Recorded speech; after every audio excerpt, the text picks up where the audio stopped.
Bueno, buenas a todos. Buenas tardes. Estamos acá luchando contra la vuelta del almuerzo, que no es fácil. Esta es la hora prime para los temas ESG que nos dio Daniel.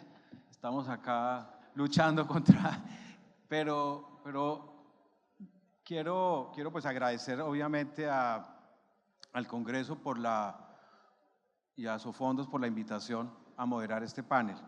Yo creo que este es uno de los temas tal vez más de mayor relevancia y crecimiento en esta industria, en la industria la industria de los fondos y en la industria en general del sector financiero. Es un tema que cada vez toma más importancia, cada vez sale un poco de ese nivel un poco de moda y de ese mundo un poco de la marginalidad de la responsabilidad corporativa a un tema muchísimo más importante del futuro de los nuevos negocios y del futuro de los sectores y, por qué no decir, del futuro un poco de nuestra subsistencia, digamos. Quiero primero hacer 2 o 3 reflexiones rápidas para después introducir a los 2 panelistas que tenemos hoy.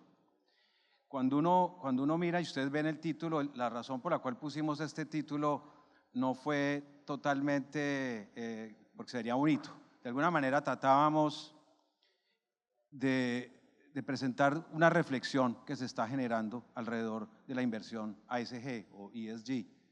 Por un lado, el lado positivo es que los crecimientos que se están dando acá y en el mundo, sobre todo en el mundo desarrollado, son gigantescos. O sea, las participaciones de los portafolios ESG dentro de los activos administrados es creciente en diferentes mediciones. Estamos hablando entre 12 y 20, 25% de todos los activos bajo administración.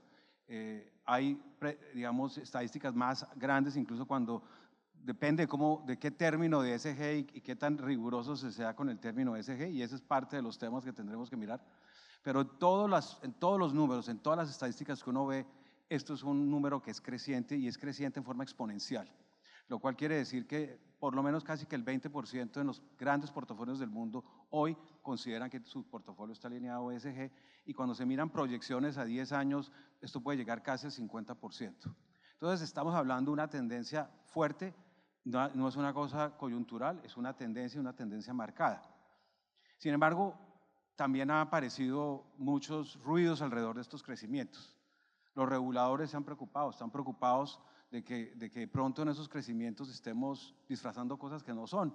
Entonces ha empezado la preocupación de los reguladores y los supervisores por garantizar que lo que se dice es ESG, es ESG, o lo que se dice que es verde.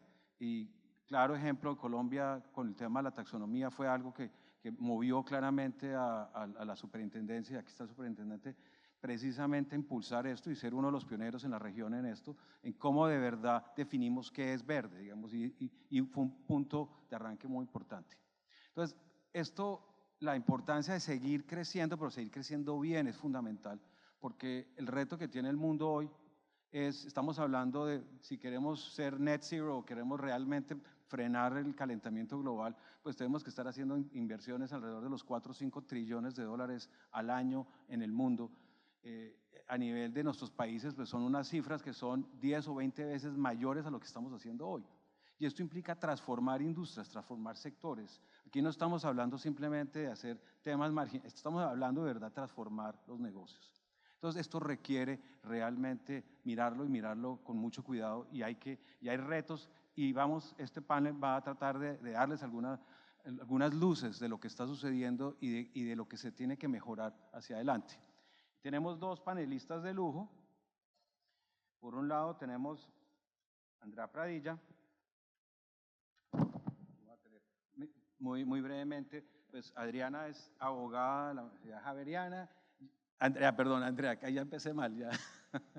Andrea es abogada de la Universidad Javeriana con magíster de Relaciones Internacionales del Georgetown University, y desde el 2014 es la directora global, la directora para Hispanoamérica del Global Reporting Initiative, del GRI, que es tal vez uno de los standard setters más importantes en este frente. De otro lado, tengo a Manuel Rodríguez, que es el director general y socio fundador de AINDA. Manuel tiene muchos títulos, uno de la Universidad de Harvard y tiene su posgrado de la Universidad de MIT, pero posgrado de la Universidad de Harvard y pregrado de MIT. Dirige uno de los fondos, es fundador de uno de los fondos de infraestructura mexicanos más interesantes, precisamente porque en el campo de infraestructura este es uno de los fondos que se ha distinguido por ser un fondo que tiene un ADN muy fuerte en los temas de sostenibilidad. Y por eso creo que tenemos dos personas con dos ángulos diferentes, pero muy conocedoras, muy autorizados, digamos, para poder hablar de estos temas. Entonces, voy a invitar primero a Andrea, desde una visión más regional, pues que nos cuente, digamos, cómo está viendo este proceso y esta evolución. Y de alguna manera empiezas a introducir un poco una reflexión sobre lo bueno, pero también un poco lo difícil que estás viendo también en esa evolución. Sí, ya. Gracias, Clemente, buenas tardes. Qué hora tan complicada para estar hablando de estos temas, pero nada, es un gusto estar aquí y estar viendo estos temas en la agenda, sobre todo en un día tan coyuntural, que podamos estar dedicando unos minutos para hablar de los temas ASG, creo que per se es un privilegio. ¿Cómo estamos viendo nosotros esto desde el Global Reporting Initiative? Quiero que por un momento todos piensen cuándo fue la primera vez que oyeron hablar de ASG o ESG y qué se vino a la cabeza en ese momento. Para algunos de ustedes pudo haber sido hace 10 años, 8 años, para algunos puede haber sido hace unos segundos, no lo sé. El movimiento ESG o ASG viene siendo relativamente nuevo en términos de la sigla y lo que esto implica y hace referencia pues en términos generales a cómo estamos haciendo esa integración de los temas ambientales, sociales y económicos en la toma de decisiones de inversión y a su vez cómo están respondiendo las empresas a la gestión de esos riesgos ambientales, sociales y económicos. Cuando entramos a mirar cómo está Latinoamérica, encontramos que más o menos el 83% de las empresas que están listadas hoy rinde cuentas en materia de sostenibilidad y tiene reportes ESG. Cuando entramos a revisar cuál es la utilización que hace de estándares, Latinoamérica tiene unas tasas bastante buenas. El 97% utiliza estándares GRI como puerta de entrada y de ahí van sumando otro tipo de estándares. Sin embargo, de esto llevamos apenas 25 años hablando. Y empezamos a hablar precisamente porque a finales de los años 80 hubo un derrame que, si usted lo recuerda, pertenece a una generación diferente de la mía, que se llamó el derrame Exxon Valdez, donde inversionistas y sociedad civil curiosamente dijeron: ¿qué información tendría que haber tenido yo para que esto no sucediera? Y empieza a darse un movimiento alrededor de qué métricas voy a definir yo para poder dar cuenta de esa gestión que está haciendo una empresa de los temas ambientales, sociales y económicos. Fast forward, 25 años después, estamos en camino a la obligatoriedad de esa información. Es todavía relativamente novedoso y a mí me gusta pensar que Latinoamérica está relativamente bien preparada para el tsunami regulatorio que viene en términos de ESG. No los voy a aburrir en hora postcafé con la cantidad de siglas que esto implica, pero creo que lo clave para los diferentes actores acá es entender la visión, digamos, que tiene que estar en el centro de todo esto, independiente de los estándares que yo esté utilizando, y es la visión de la doble materialidad. Y yo como organización debo poder identificar dentro de los componentes ambientales, sociales y económicos cuáles son los temas más críticos que yo debo estar gestionando vía mi impacto externo y que a su vez van a tener un potencial para impactar mi capacidad de generar valor. Y eso no es nada distinto que el deber fiduciario de un administrador. ¿Entendido? ¿Eso qué quiere decir? En el siglo XXI, y es una extensión de ese deber, y algunos puede que lo hayan oído hablar vía capitalismo multiactor. Las ventajas que viene la regulación, la desventaja también puede verse desde la regulación. Colombia, Chile y Brasil han sido pioneros en América Latina en términos de mover sus mercados hacia esa estandarización, en un comienzo generando, digamos que algunas preguntas de por qué anticiparse. Creo que ha sido muy positiva esa anticipación porque está llevando al mercado a donde va la tendencia de todas maneras. Seguimos con inmensos retos a la hora del consumo de esa información por parte de la comunidad de inversión y que efectivamente esto detone los cambios, porque acá no se trata solo de el qué tengo que hacer y el cómo lo voy a hacer, sino el por qué necesitamos estas métricas en primer lugar. Necesitamos que esto efectivamente esté direccionando los recursos al cumplimiento de los objetivos ambientales y sociales. Veo con preocupación, pero al mismo tiempo con alegría, que se hacen inmensos avances en materia de cambio climático, pero pareciera casi que estamos como en una zona de confort con respecto al cambio climático, porque pareciera que es el tema que entendemos, y el ecosistema de los temas ASG en Latinoamérica es de carácter social. Latinoamérica es la región más desigual del mundo y la pandemia la atrasó 15 años en superación de pobreza extrema. Entonces, ese enfoque de entender el componente social, no desde lo bonito únicamente, sino desde los impactos y los riesgos de las inversiones, es una tarea pendiente en Latinoamérica, que ojalá siga el mismo camino que ha tenido la de cambio climático, donde ya se ha logrado avanzar bastante en estos modelos y digamos que en el tipo de portafolios y de productos que están surgiendo, pero tenemos una tarea pendiente, muy pendiente en materia social, más allá de la gestión del talento humano y más allá de la diversidad, sin decir que estas dos ya están chequeadas.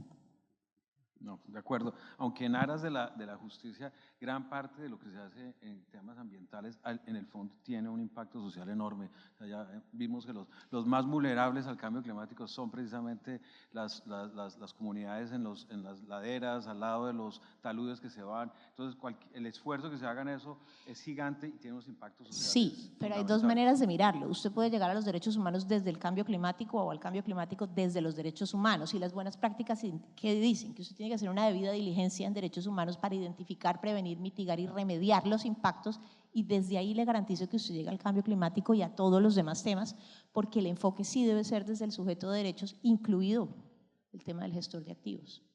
Entonces, desde ahí va a llegar al cambio climático, pero lo que encontramos, por eso, a su pregunta de qué me parecía bueno y no tan bueno, es que estamos llegando desde los temas y no necesariamente desde el enfoque de la debida diligencia integral. A ver, Manuel. Ainda es hoy en día el fondo de capital privado en Latinoamérica mejor evaluado bajo Principles for Responsible Investment, bajo GRESB, bajo ALAS 20. Y si les dijera que uno de los principales proyectos que tenemos hoy en Ainda es un proyecto de exploración y producción de petróleo en aguas someras, para muchos parecería una contradicción de términos. La realidad es que ESG es ser responsables y encontrar un balance entre la responsabilidad social y la responsabilidad ambiental. Nosotros en el proyecto que tenemos, que se llama HOCHI, que es el principal proyecto privado de exploración y producción de petróleo en México, lo que queremos ser es el ejemplo de cómo se debe de hacer un proyecto de exploración y producción de petróleo en aguas someras de manera responsable. El querer ser líderes en ESG para nada pone en riesgo nuestra responsabilidad fiduciaria con nuestros inversionistas. Nuestro fondo va a dar 16% de retorno en dólares neto. Tiene mucha alfa. ¿Cómo encontramos esa alfa? Encontramos esa alfa con una mejor administración de los riesgos, para lo cual llevar el DNA de ESG nos sirve. Encontramos esa alfa entendiendo hacia dónde está migrando el valor como parte de esta transformación. Como ejemplo de ello, uno de los proyectos involucra cambiar la movilidad de las ciudades en América Latina. Tenemos el objetivo de modernizar pico y placa en Bogotá, porque es algo que se requiere y es algo que genera mucho valor. Y es algo que beneficia a la sociedad y es algo que beneficia al medio ambiente. Ahora, es muy difícil mejorar algo si no te adhieres a un estándar internacional. Porque además en el tema de ESG es algo en evolución. Entonces, el estar adherido, en nuestro caso, a Principles for Responsible Investment y a GRESB, nos permite entender más de cerca esa evolución. A mí me toca participar en el Comité Mundial de Estándares de PRI y en el Comité Mundial de Estándares de GRESB, y estamos definiendo cómo se va a ver la película del 2024 y del 2025. Y la película va a evolucionar. Y hay temas como el de Net Zero, que a la hora que se discuten en estos comités, siéndoles muy francos, pues todavía no sabemos cómo comérnoslos. Porque Net Zero, por definición, es un promedio. Y un promedio tiene cosas arriba del promedio y cosas abajo del promedio. Entonces, habrá sectores como el de cemento o el de acero que hagan una gran labor, pero que queden arriba del promedio. Porque con la tecnología de hoy no sea viable llevarlos a Net Zero. Pero eso no quiere decir que no hay mucho por hacer, ¿no? Y el tema es, cuando eres un fondo capital privado, en nuestro caso, por el Fondo 1, 9 grandes proyectos en donde todos tenemos participaciones minoritarias, ¿cómo haces engagement? ¿Cómo involucras a otros? Y aquí hay que entender que hay muchos tipos de engagement. Hay engagement con nuestros inversionistas. Fuimos los primeros signatarios de PRI en México. Nos tocó convencer a los fondos de pensiones que ESG era un tema. Nos tocó convencer a las autoridades de cómo regular adecuadamente ESG, cómo tener cuestionarios homologados para que no te mande cada inversionista un cuestionario diferente. Hay engagement con los competidores, porque si todos elevamos el nivel es bueno para todos, y por eso si se meten a la página de AINDA van a ver que es totalmente open book. O sea, nos puede copiar un competidor las políticas, los procesos, la manera como hacemos las evaluaciones. Desde una perspectiva de responsabilidad, eso no lo puedes dejar en la confidencialidad. Hay engagement en los proyectos donde lo que necesitas es explicarles cómo se va a beneficiar con una mejor gobernanza y con un mejor entendimiento de la parte social y la parte ambiental. Y sobre ese tema me gustaría nada más concluir que en Latinoamérica creo que a menudo cometemos el error de cuando hablamos de ESG, hablamos mucho de la E, un poco de la S y casi nada de la G. Pero déjame lo de la G para una segunda pregunta. Es que quiero seguir un poquito en este tema de la materialidad, de alguna manera, de la importancia que tiene este tipo de inversión. Y tú hablabas del tema de la transición energética. Fíjate que una de las preocupaciones que uno tiene cuando no entiende a veces cuál es el rol de las entidades financieras, de los bancos o los inversionistas en una discusión como esta. El camino fácil es sacar listas de exclusión y decir yo no financio esto, yo no financio esto, yo no financio esto. ¿Y qué está pasando? Y esa es una reflexión que ya está empezando a devolverse y yo creo que es muy importante que se devuelva. Porque, ¿qué pasa? Digamos, un banco le estaba financiando, no sé, una planta, por decir una planta, una termo de carbón, resulta, o una mina de carbón.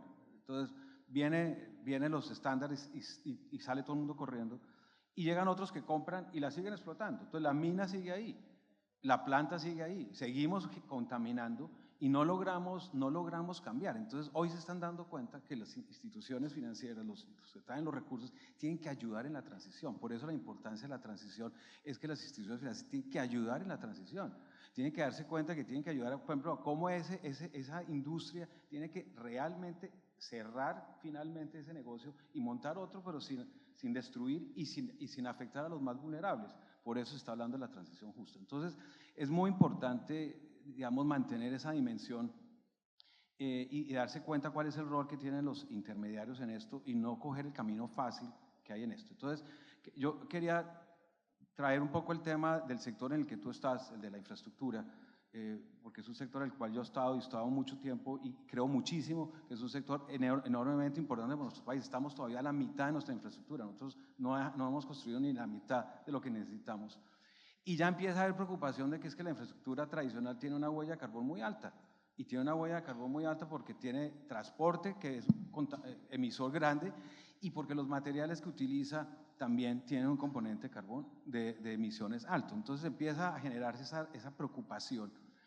A mí me parece interesante, digamos, dado tu experiencia como administrador de un fondo que invierte y que tiene esa vena de ESG fuerte, ¿cómo le presentas esto a tus stakeholders, el tema de un proyecto de concesión? Y tienes un proyecto de concesión muy interesante en México. ¿Por qué no nos cuentas un poquito de eso? Sí.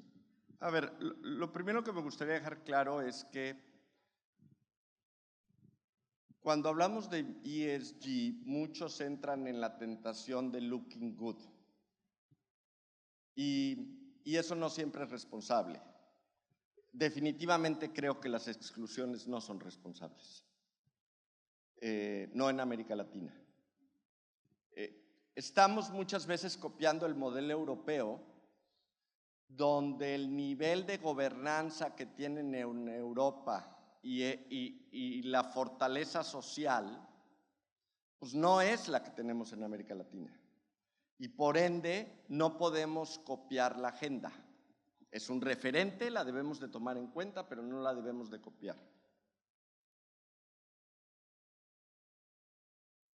En el caso del sector energético, por ejemplo, en México, si a mí me dijeras cuáles son las dos cosas de mayor impacto social y ambiental en el sector eléctrico, te diría líneas de transmisión y repotenciar centrales eléctricas para pasarlas de combustóleo a gas natural. El mayor impacto no está en solares y en eólicos, está en esas dos, porque requerimos de más líneas de transmisión para poder tener más solares, despachar más, un porcentaje más alto de los solares y los eólicos, y el impacto de reducción en gases de efecto invernadero de transformar combustóleo a gas es muchísimo más grande que el de poner plantas solares o eólicas, porque sigue requiriendo la base. En el caso de lo que comentas de Chiapas, somos el principal inversionista en el estado de Chiapas, que para los que no lo conozcan es el estado con carencias sociales más importantes de México. Tenemos las concesiones de las dos carreteras. Nuestro socio es Aldesa, empresa española con mayoría china, de China Railway Construction Corporation, y se volvió, tanto para Aldesa como China Railway, el ejemplo de cómo llevar un activo carretero a los mayores estándares internacionales. Hoy en día esas dos concesiones son las mejor evaluadas por GRESB en toda América. Y no solo lo hicimos en términos de materialidad, sino lo hicimos cambiando la concepción de un proyecto carretero. Un proyecto carretero no son los fierros. Los fierros son un insumo del negocio. Como todo negocio, el negocio tiene que ver con clientes, tiene que ver con proveedores, tiene que ver con la sociedad. Y el hacer un estudio de materialidad a profundidad y entender todos los stakeholders fortalece el negocio y fortalece la estrategia del negocio. Ahora bien, en nuestros países la responsabilidad social comienza con cumplir y hacer cumplir la ley. Cuando nos volvimos accionistas del proyecto en Chiapas para hacer una expansión muy grande que estamos haciendo, teníamos un problema muy grave de tomas de peajes. Y convencimos a la autoridad de actuar y metimos gente a la cárcel. Y luego llegó un fiscal y lo soltó. Y presentamos al día siguiente una queja contra el fiscal, una queja contra el juez, una queja en derechos humanos, un recurso de revocación y un juicio de amparo. Me llama el viceministro, me saca de una junta y me dice: Manuel, muchas gracias. Necesitamos más ciudadanos que nos ayuden a hacer cumplir la ley. Eso también es responsabilidad social. Y a la hora de que ves cómo nos vinculamos con la sociedad hoy, pues, y llevamos a cabo análisis a profundidad de satisfacción de usuarios, de reducción de accidentes, de entender bien eso, pues se ha vuelto un ejemplo de cómo hacerlo. Ahora bien, ¿qué ha salido mal? Porque también hay que hablar de lo que ha salido mal.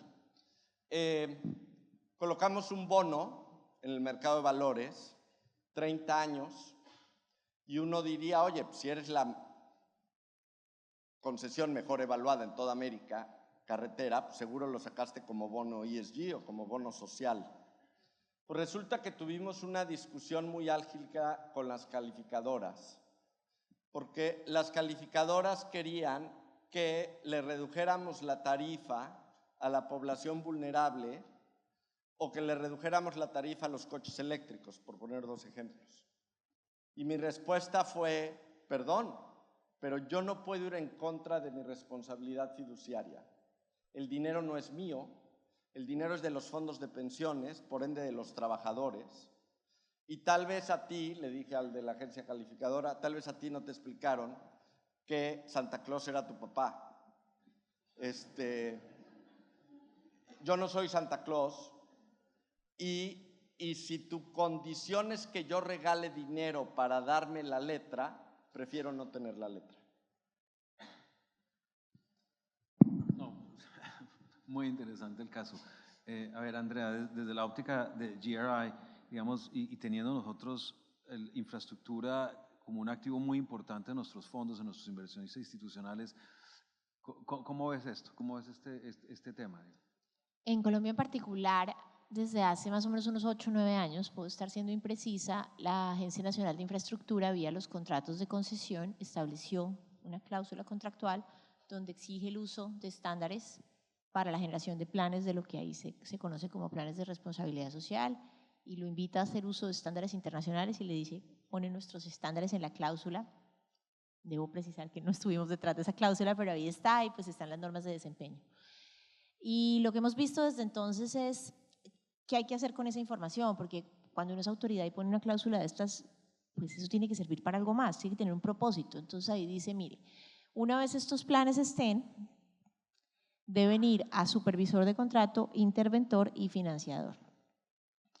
Parece que como le trasladara la responsabilidad de lo que sea que esté escrito ahí a un tercero para que haga un análisis. Y en nuestras discusiones con las concesiones se da una cosa interesante, y es, hay como 4 tipos de concesiones. Las de aquellas organizaciones o lideradas por personas que son muy innovadoras y que se aproximan a esto como una inmensa oportunidad de hacer las cosas diferentes. A mí se me parecen un poquito como al niñito de la película Up, que está listo para lo que toque hacer y lo ve con entusiasmo y lo ve como una oportunidad a la regulación de separarse de los demás. Vienen los que de pronto están haciendo, digamos que un seguimiento a ese líder, y hay algunas concesiones ahí intentando hacer cosas interesantes. Y está un poco el resto, ¿no? El resto que lo hace únicamente por enviarlo, pero que no ha logrado de ese ejercicio detonar ningún tipo de valor empresarial. Entonces, una política pública muy bien intencionada, que seguro tuvo las mejores intenciones, pareciera que todavía tiene inmensas oportunidades de generar cambios reales dentro de la industria y de detonar discusiones más allá del compliance. Y esto a mí me sirve a veces de ejemplo para preguntarme qué va a suceder con los temas ESG cuando se vuelvan completamente obligatorios, que no estamos muy lejos de ello, porque estos temas al final bien gestionados son oportunidades de negocio y es una buena mitigación del riesgo no tradicional para una organización. Pero en la medida en que uno introduce elementos de compliance, como ha pasado en esta industria, pues no necesariamente ha habido un esfuerzo sectorial de un race to the top, sino de cumplamos, mandemos y que llegue allá. Desde el lado de supervisor, una de las cosas que hemos visto es que no había capacidad en los supervisores de contratos para consumir la información que había sido solicitada. Entonces pareciera que fue como una obligación de dejarlo y un poco faltó la extramilla, y digamos que nunca es tarde y ojalá se dé, de entender eso que quiere desde la función de supervisión de un contrato, y esto que quiere decir, digamos que en términos ya en el territorio y en el impacto de lo que está haciendo una concesión. Entonces tiene el lado positivo definitivamente de haberse pegado a estándares internacionales y poner esto a medir, pero al final esa información tiene que estar permitiendo que alguien tome decisiones o de inversión o de negocio o de preferencia distintas, y ahí pareciera que todavía hay oportunidades. Me parece, y quería cerrar un poco esta primera parte con simplemente una pequeña propaganda. Nosotros en el Centro de Finanzas Sostenibles estamos liderando una iniciativa con concesionarios, con financiadores, con el gobierno, es una iniciativa para elevar los estándares de sostenibilidad de la infraestructura. enfocándonos tanto en los temas sociales y en los temas ambientales, porque hay claramente mucho por mejorar, digamos, desde la óptica, misma simple óptica de la circularidad, la posibilidad de hacer un mejor uso de los materiales puede ayudar a reducir la huella. Y creo que es muy importante demostrar que en todos los sectores se está haciendo un esfuerzo real, material, de verdaderamente incorporar este tema de la sostenibilidad en el negocio, digamos, y por eso impulsamos esta iniciativa donde están todos los actores y donde la academia de alguna manera juega ese rol articulador de traer conocimiento y formación para ayudar a que esto sea un tema mucho más estructural. Quiero ya hacia el final de este panel entrar a la G que tú querías hablar, porque de alguna manera los cambios, si estos cambios no se convierten cada vez más, o el tema sostenibilidad y ESG no se convierte en un tema mucho más estratégico que debe involucrar a quienes dirigen las organizaciones, a que realmente vean que esto es parte fundamental de cómo desarrollar y crecer el negocio hacia adelante, no vamos a lograr nunca acercarnos a los famosos objetivos de Net Zero o de ODS, que son los objetivos por un mundo mejor. Y yo creo que si de verdad estamos comprometidos, necesitamos que ese nivel directivo, ese nivel de las juntas directivas, ese nivel de los CEOs, en ese mundo se incorpore en una forma estratégica dentro del negocio este tema. Entonces, me gustaría oírlos a los dos, porque los dos tienen una visión muy importante sobre esto, de cómo fortalecemos esta G, digamos, en todo este proceso. En el caso de capital privado a nivel mundial, definitivamente no es un ejemplo de buena gobernanza. O sea, ha sido una industria de llaneros solitarios, you eat what you kill, y esa es un poco la definición. Acabamos de vivir lo de FTX, donde Sequoia tenía un ticket de $250 millones y nos enteramos por los periódicos que FTX no tenía consejo de administración. Y la gobernanza, en el caso de México, tuvo un head start porque los fondos de capital privado surgieron bajo la regulación, listados en bolsa y por lo tanto regulados por la ley del mercado de valores. Nuestras AFORES, equivalente de las AFPs, no podían invertir en transacciones privadas y por ende todos los fondos a partir del 2009 nacieron como fondos públicos, lo cual ayudó. En nuestro caso quisimos ir mucho más allá y entender la gobernanza no solo como el rol de, ejemplo, consejeros independientes, que es fundamental. Cuando la gente en México ve la lista, el roster de los consejeros independientes que tenemos, la reacción es, esto debe costar una fortuna. ¿Cómo es posible que AINDA tenga consejeros independientes que no encuentras prácticamente en ninguna empresa pública de México? Y les digo, no cuesta una fortuna, cuesta un handshake. ¿Cómo que un handshake? Sí, el handshake es, me puedes hacer preguntas difíciles y decirme que no. Lo segundo que hicimos fue diseñar políticas y procesos con todo el detalle que requería, pero para que eso no se quedara en la página de internet, eso está asociado a libros blancos y está asociado a un proceso de auditoría y compliance muy estricto, en donde inclusive el comité de auditoría y compliance lo preside un independiente. Hicimos que AINDA fuera un partnership, porque en una firma de servicios profesionales no se trata solo de tener un buen equipo hoy, se trata de la capacidad de atraer, retener y desarrollar talento. Yo me voy a hacer viejo. El día que yo deje de trabajar en AINDA, le tengo que vender mis acciones a los que me releven en AINDA. Y se hace una ampliación de capital cada 2 años del 20% de las acciones de acuerdo a evaluaciones 360. A mí me evalúan 360 y yo no entro en la reunión donde todos me están evaluando. Y finalmente decidimos tener un socio capitalista, no para la ampliación de capital que nos ayudó definitivamente, sino para entender que en mi caso, director general, mi cachucha de accionista y mi cachucha de empleado están en conflicto. Y que yo necesitaba un socio que presidiera el comité de compensación y que presidiera y participara en auditoría y compliance, y que eso nos iba a llevar a un nivel de institucionalidad que normalmente no puedes tener en una empresa joven. Ahora, a la hora que uno ve esa definición mucho más amplia de la G, pues ahí están los resultados. Todos los proyectos que tenemos son exitosos, vamos a dar muy buena tasa interna de retorno, tenemos una buena administración de los riesgos, estamos haciendo cosas novedosas. Y yo creo que es algo que nos falta, o sea, yo veo las empresas públicas en México, y salvo raras excepciones, pues no se manejan como públicas. Los consejos de administración son una comida donde no se toman decisiones. Nosotros, en el Fondo 1, analizamos 94 proyectos, 94 transacciones. Fuimos a pedir gastos para 29. Nos autorizaron 10 y cerramos 5. Eso es gobierno corporativo. Andrea. Yo creo que una de las cosas más complejas de la sigla SG es que hace pensar que la G es igual de importante que la A y la S.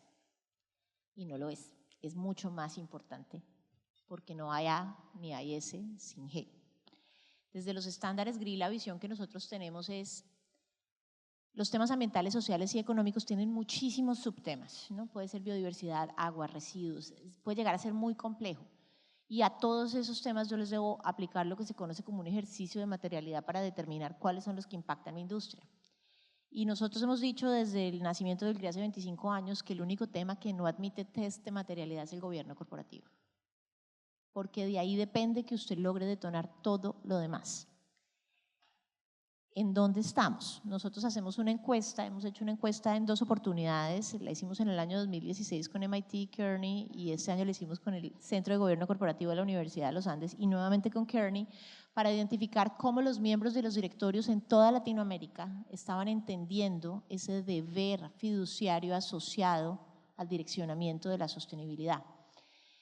En el año 2016 identificábamos unos directores todavía muy enfrascados en el concepto de filantropía y responsabilidad social tradicional, muy nuestra cultura latinoamericana de querer ayudar, que no está mal, pero es bien diferente de un deber fiduciario de un administrador. Y el 99% en el 2016 nos decía la sostenibilidad, claro que le aporta valor a una empresa, pero pues ¿qué administrador en el siglo XXI va a decir que la sostenibilidad no aporta valor? Pues todos vamos a decir que sí. Ya cuando les entrábamos a preguntar cómo, cerca del 70% decía porque genera valor de marca. Es cierto, pero esa es quizá la razón más light o más superficial que se puede asociar a la gestión de los temas de sostenibilidad. Y ya en el año 2022 empezamos a ver un cambio, y es que los directores, alrededor de la mitad, empieza a identificar razones mucho más profundas de cómo genera la sostenibilidad valor empresarial, ligándolo al talento, a la promoción de la innovación y a la identificación de riesgos. Tanto la identificación del riesgo como la promoción de la innovación dependen de un buen gobierno corporativo. Para que usted pueda capturar la innovación que le va a traer la sostenibilidad, usted tiene que tener una cultura que le permita hacer eso dentro de una organización. Cuando ya les entrábamos a preguntar hasta qué punto los directores se están involucrando en los análisis de doble materialidad, es decir, si una empresa se va a enfocar en gestionar agua o va a gestionar residuos, y esa no es una decisión menor de un departamento de sostenibilidad de una empresa, sino debe ser del órgano encargado de mirar el futuro de la empresa, veíamos que alrededor del 60% dice de alguna manera estar haciéndolo, pero un 40% dice no tener información al respecto, es decir, un 40% de los miembros de directorio permite que alguien en sus directorios esté decidiendo qué asuntos se priorizan, a pesar de ser consciente de que esa priorización es responsabilidad suya. Y finalmente, pero no menos importante, le preguntábamos hasta qué punto estaba pudiendo ligar el valor de la acción o la atracción de inversión a los temas de sostenibilidad. Solo un 2% de los encuestados lo está logrando ver, entonces ahí hay una tarea muy pendiente. Y cuando ya les preguntábamos por el reporte ASG, ¿no? Esto ya va a ser el nuevo normal, si ustedes no saben cómo se hace un reporte ASG, ChatGPT les puede ayudar a resumir. Vamos que este ya es el nuevo normal. Y ahí no me voy a detener. Solo el 35% está aprobando y validando el reporte que sale al mercado. Sería tanto como decir que solo el 35% aprueba los estados financieros antes de salir. Quiero con esto cerrar con un antecedente y lo comentaba hace un minuto, en este nuevo escenario de la regulación, digamos que salgan estas cifras al mercado sin una mirada del directorio es supremamente riesgoso.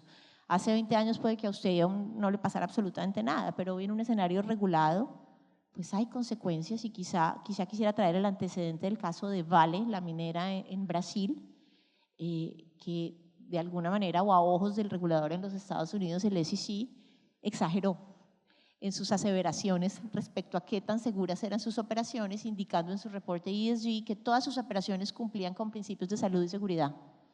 Y el SEC dice, con base en ese claim, en esa aseveración que está ahí, hay todo un mercado que invirtió y usted exageró. Entonces, en este siglo, en este momento donde está la regulación, que ustedes estén sentados en directorios o que sus directores no estén revisando la información ASG que sale al mercado, pues es algo que no debería estar sucediendo, ¿no? Ahí hay una oportunidad de cerrar esa brecha. No, yo creo que las oportunidades son gigantes y la verdad es que yo no veo hoy en día una industria que de alguna manera no esté cada vez teniendo que verse transformada desde esta óptica. Y por lo tanto, quienes las dirigen, el que no estén viendo esas oportunidades, obviamente están por regulación viendo los riesgos primeros, eso es cierto, los riesgos ha sido lo que primero ha disparado la alarma de muchos, pero tampoco si no empiezan a ver las oportunidades, los consumidores están cambiando su visión de esto. Cada día yo creo que vamos muy pronto a tener consumidores exigiendo ver la huella de carbono en cualquier producto y esto va a empezar a cambiar rápidamente la demanda. Los consumidores, los trabajadores mismos, tú decías la retención, la gente joven en las empresas que están entrando no quieren estar en una empresa que no le preocupa eso. Entonces vas a tener problemas de competitividad para mantener. Y ya está empezando a darse incluso como un factor de competencia entre las entidades, quién lo tiene. Entonces, este factor es un factor cada vez más importante en el crecimiento y en el direccionamiento de los negocios y por eso es muy importante que esta industria, digamos, la industria de los administradores, pues se den cuenta y sean conscientes de que este es el futuro, digamos, está acá. Y aunque los portafolios hoy, que se llaman ASG, todavía, en caso, por ejemplo, de Colombia, son todavía un porcentaje pequeño, esto va a cambiar y va a cambiar muy rápido. Yo les iba a dar, porque ya se nos acabó el tiempo, un minuto solamente, un minuto. Dígame cuál es, digamos, como el reto más importante en que deberíamos enfocarnos si queremos seguir impulsando esta transformación. Empiezo con Andrea.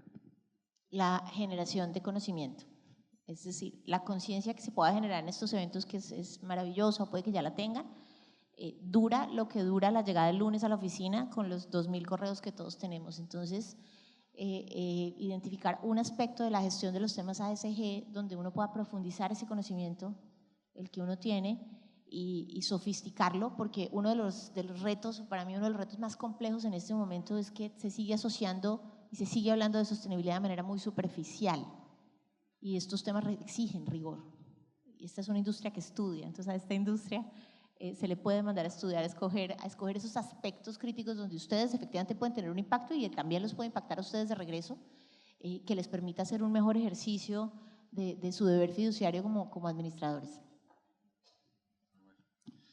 Yo diría que para resolver los problemas sociales y ambientales en América Latina, necesitamos redefinir la manera como hacemos asociaciones público-privadas.